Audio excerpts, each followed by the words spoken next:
우리 하나님 말씀 찾도록 하겠습니다. 하나님 말씀은 구약성경 10편 23편 1절 한 절 말씀 우리 함께 봉독하도록 하겠습니다. 구약성경 10편 23편 1절 우리 한 절 말씀이니까요. 함께 읽겠습니다. 시작. 여호와는 나의 목자시니 내게 부족함이 없으리로다. 아멘. 네, 오늘 읽은 말씀을 중심으로 하여 여호와는 나의 목자시니 라는 제목으로 주의 말씀을 나누겠습니다. 지금 제가 말하는 단어의 공통점은 한번 여러분이 마음속으로 한번 찾아보시길 바랍니다. 차박, 차크니, 솔캠, 오캠. 혹시 이 단어들이 공통점 아시는 분이 계실지 모르겠습니다. 혹시 아시는 분 말씀하실 수 있겠습니까? 세계 은혜의 감사. 세계 은혜의 감사. 그것도 될 수 있겠네요. 근데 이제 제가 질문을 드린 요지는 이 말의 공통점은 캠핑 용어라는 사실입니다.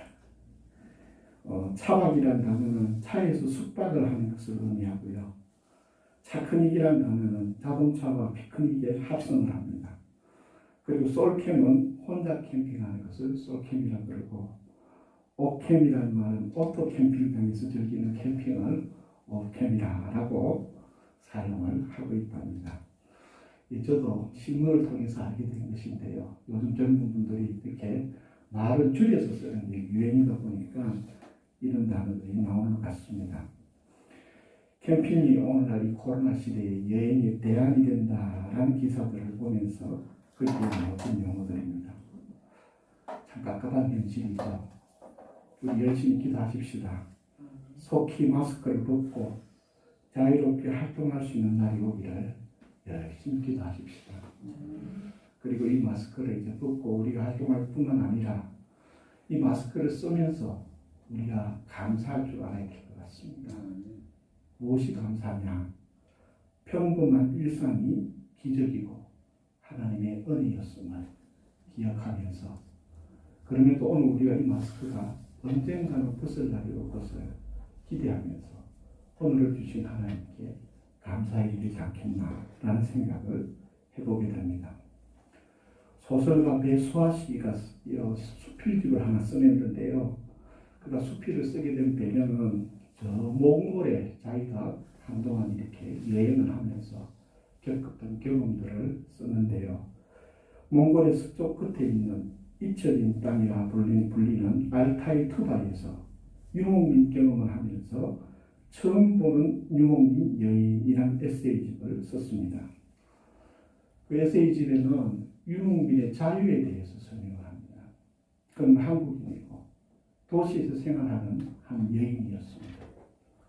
그럼에도 이 몽골의 대자연 앞에서 유목 생활을 잠깐 동안 경험하면서 그는 이렇게 소감을 밝히고 있습니다. 거리와 시간, 원근과 사물의 실체에 대하여 아주 다른 감각을 경험하게 된다. 나는 하늘이 없는 나침반의 한 가운데를 영원히 서성이 있는 것 같았다. 아무도 신경 쓰지 않음으로 특징 지어지는 도시적 익명의 고독감과는 또 다른 성질의 고독감이었다라고 표현했습니다. 그의 말을 계속해서 조금 더 부연 설명을 한다면 그 글의 내용에서 그 작가의 나란 존재가 세상과 삶의 중심이 아니라 자연과 우주의 한 부분에 불과함을 깨달았다라고 고백을 하고 있었던 것이죠. 내가 지금 당장 분해되고 사라져도 아무렇지도 않을 이 자연과 우주 앞에서 내가 지금 여기 살아있음이 기적이요 은혜임을 깨달았다라고 고백을 합니다. 정말 우리가 이 세상을 바르게 살아가기 위해서 가장 중요한 것들 중에 하나가 무엇이냐면 진정한 자기 자신이 누구인지를 깨닫는 것이 진정한 은혜의 첫 출발이 아닌가라는 것을 생각해 보게 됩니다. 그러면 먼저 우리 자신을 알기 위해서 나 자신 스스로를 아무리 돌아보기보다 오늘 우리가 하나님을 믿는 자들로서 이 성경에 의지하여 나 자신을 알기 위해서 첫 번째 알아야 될 것은 나 자신이 아니라 여호와가 나의 목자임을 먼저 아는 것이 필요하다는 것입니다. 아멘. 여호와는 우리의 목자이십니다. 아멘. 우주가 탄생한 430억 년 전부터 하나님은 우주의 목자이셨습니다. 거대한 이 우주는 목자의 음성을 따라 지금까지 운행되어 왔고 앞으로도 운행될 것입니다. 그런데 인간이 마치 이 우주와 이 지구의 주인인 것 마냥 목자 행세를 함으로 인해 지구살이 동료였던 수백만 종의 생명들이 멸종되었고 모든 생명과 영혼의 자궁과도 같은 지구도 이제 몸살을 앓고 있습니다. 지금 우리 인간은 목자가 아니라 사실은 길을 잃어버린 양에 불과합니다. 오늘 우리는 목자가 아님을 알아야 할 것입니다. 아멘. 내 인생이 내 것인 것 마냥 목자 행세하다가 나중에 후회할 일이 생기게 된다라는 것이죠. 우리가 먼저 이 감사함을 떠나 감사하기 전에 우리 자신이 하나님 앞에서 내 모습은 길을 잃은 양이 아닌지를 돌아보아야 할 것입니다. 목자의 음성을 따르지 않는 우리 인류를 예수님은 길 잃어버린 양의 이미 복음서에서 비유하셨습니다. 그 잃어버린 양을 찾으시는 목자로 하나님을 소개하고 있습니다. 다시 말하면 우리가 우리 자신을 알고 우리 진정한 나 자신을 찾게 되는 비결은 하나님이 우리를 찾으실 때 우리가 누구인지를 알게 되고 내가 어디에서 길을 잃은지를 알게 될 것이라는 것이죠. 그래서 지금 내일을 알 수 없는 시대를 살아간다고 하여 내일을 위하여 10년 뒤를 위하여 노후를 위하여 자기 자신의 삶을 살아가기 위하여 발부둥 키기보다 먼저 잃어버린 길을 찾기 위해 하나님 앞에 조용히 눈을 감는 것이 더 지혜롭지 않나라는 것을 말씀드리고 싶습니다.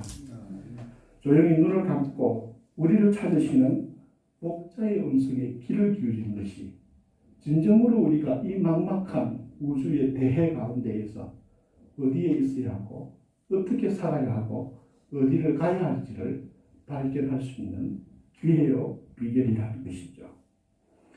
그런가 하면 누가복음 15장에서는 목자이신 하나님을 탕자의 아버지로 비유하고 계십니다. 그 탕자의 아버지는 집 나간 자식을 쉬지 않고 기다리고 계십니다. 오늘 우리가 누구인가? 첫 번째는 길을 잃어버린 양이 아닌가라는 것을 생각해보고 또 오늘 나는 누구인가? 혹시 집 나간 탕자가 아닌가라는 것을 생각해볼 필요가 있다라는 것이죠. 집 나간 자식을 기다리시는 아버지, 그분이 바로 우리의 목자이십니다. 아멘. 쉬지 않고 매일매일 나간 자식 돌아오기만을 바라고 기다리고 계시는 가슴과 직문을 활짝 열어놓고 우리가 돌아오기만을 바라고 계시는 그 아버지를 기억하고 떠올려 볼 필요가 있는 것이죠.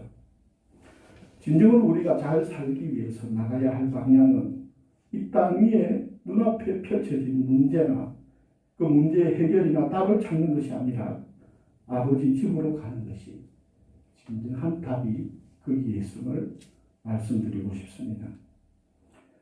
우리는 영혼의 집을 향하여 나아가야 합니다. 우리가 흙으로 지어진 육체가 아니라 아버지의 생기로 생명을 가지게 된 영혼이 나 자신임을 기억하는 것이 필요합니다. 아버지 집에 거할 곳이 많습니다. 아버지 집에는 부족한 것이 없고 모든 것이 풍성하다라고 말씀하고 있습니다. 그 아버지는 하루도 쉬지 않고 우리가 돌아오기만을 기다리고 계십니다. 시인 이재무 선생님은 11월이라는 이 11월을 이렇게 묘사했습니다. 11월은 곡물이 떠나는 전답과 배추가 떠나는 텃밭과 과일이 떠나는 과수원이 걸성걸성 무럭무럭 늙어가는 달이다. 단풍이 지면서 산이 쇄골을 드러내고 강물은 여유어가고 새벽 들판 살얼음에 별이 반짝이고 영혼은 계곡물처럼 맑아지는 달이다. 여기에 한편으로는 어둠과 또 한편으로는 빛이 공존하고 있습니다. 누군가의 비움이 있을 때 누군가의 체험이 있었던 것이죠. 들판의 비움이 창고의 체험이 됨을 말해주고 있습니다. 오늘 진정으로 우리가 가야 할 곳, 채워야 할 곳이 어디인가를 다시 한 번 더 되새기는 시간이 되기를 바랍니다.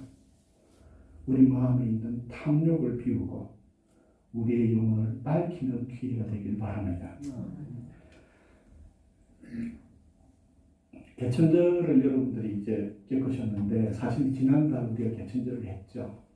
그런데 가만히 제가 공부를 해보니까 이 10월 3일 개천절은 원래 우리나라에서는 원래 음력 10월 3일이 개천절이었습니다.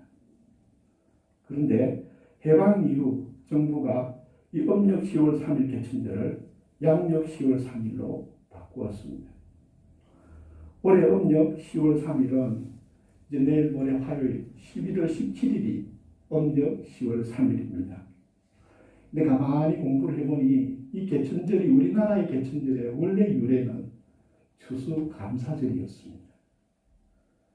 다시 말하면 우리나라 개천절은 농사가 끝난 바로 그날이 하늘이 열린 개천절이었던 것이죠.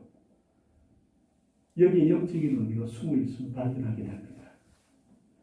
이 땅에 봄에 심고 여름에 가꾸고 가을에 추수하고 이 모든 것들이 바로 심음과 가꿈과 추수, 이 땅의 일이 모두 끝나고 쉴 수 있을 때, 이 세상의 삶의 모든 일들과 그 일들을 다 마쳤을 때에 비로소 하늘이 열린다는 것이죠.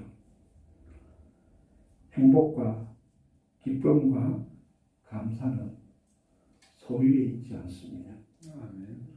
자본주의는 많이 가지면 행복할 것이다. 많이 가지면 기쁠 것이다. 많이 가지면 감사할 것이다. 라고 자본주의는 가르치지만, 그러나 기독교뿐만이 아니라 세상의 모든 종교와 현인들은 감사는 거기에 있지 않다고 말합니다. 행복과 기쁨과 감사는 소유가 아닌 사랑이 있다라고 말씀하고 있습니다. 현재를 사랑하십시오. 삶을 사랑하십시오. 내게 주어진 이 현실을 사랑하십시오. 이 모든 것을 주신 하나님을 사랑하십시오. 그러면 내가 어디에 있든지 어느 순간이든지 어떤 사건이든지 어떤 환경이든지 감사할 수 있을 것입니다. 물질에 집착하지 말고 아버지가 계시는 영원한 본향을 사모하기를 바랍니다. 소유하려 하지 말고 우리에게 허락하신 삶을 숨기고 사랑하기에 힘쓰십시오. 내 것, 네 것의 소유가 아닌 있는 그대로의 저 넓은 들판과 산들과 바다를 바라보십시오. 그 누구의 것이 아닌 우리 인류에게 주신 대자연과 아름다운 하나님의 선물과 은혜의 열매들을 바라보십시오. 우리에게는 부족함이 없을 것입니다. 우리가 소유하려는 어리석음을 내려놓고 하나님께서 이미 우리에게 주신 것으로 하나님께 영광을 위해 사용할 때에 우리는 감사할 수 있을 것입니다. 풍성해질 수 있을 것입니다. 우리가 주목해야 할 것은 풍성함이 아닌 여호와가 나의 목자라는 사실입니다. 여호와가 나의 목자시니 여호와는 나의 목자시니 내게 부족함이 없으리로다. 여호와는 우리 목자이십니다. 우리는 그분의 자녀이기에 부족함이 없습니다. 여호와는 나의 목자시여 나는 누구인가? 그 여호와의 자녀입니다.